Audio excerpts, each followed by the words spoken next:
Elon Musk anataka kuibadilisha dunia, maana si kwa hii teknolojia. Mfahamu huyu roboti kutoka kwenye kampuni ya Tesla ambaye ameundwa kwa mfumo wa binadamu. In English tumuite humanoid. Huyu roboti jina yake anaitwa Optimus. Kwa kifupi tumuite Tesla bot. Na huyu roboti ametengenezwa kwa ajili ya kusaidia watu, na yuko mmoja, wako wengi, ambapo hata wewe ukimtaka unaweza kumpata. Ana mikono na miguu na ana urefu wa futi 5 na sentimita 152 na uzito wa kilo 57, ambapo anaweza kufanya kazi za nyumbani na viwandani. Na maanisha kupika, kubeba mizigo, kufanya usafi wa ndani na kazi zote unazozijua zinazofanyika nyumbani na viwandani. Yaani sasa hivi hamna haja ya usigelo wala usboy. Wewe kazi yako tu kumweka chaji. Unaenda kazini, unarudi, unakuta nyumba iko safi na umepikiwa. Na nimefuatilia upande wa bei, Elon Musk anakwambia anataka auze bei nafuu ili ziwafikie watu kiurahisi. Yaani anavyomaanisha waweze kununua wenye hali ya juu na hali ya chini, ambapo bei yenyewe ni $20,000 na tukiichange kitanzania tunapata milioni 50,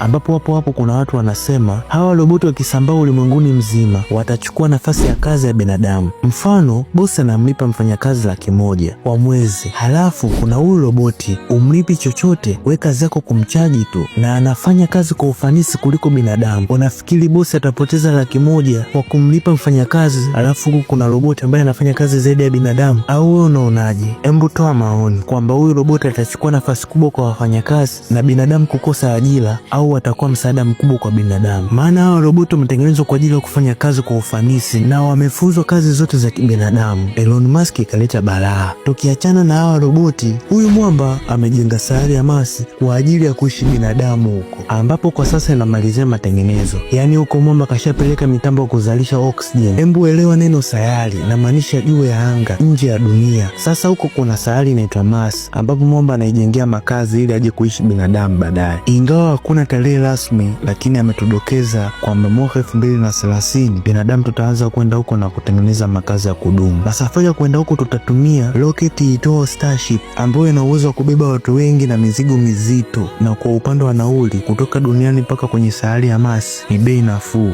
nikinukuu maneno yake. Na kuhusu hii habari ya sayari ya Mars nitaifafanua vizuri next week. So comment chini kuhusu Mars.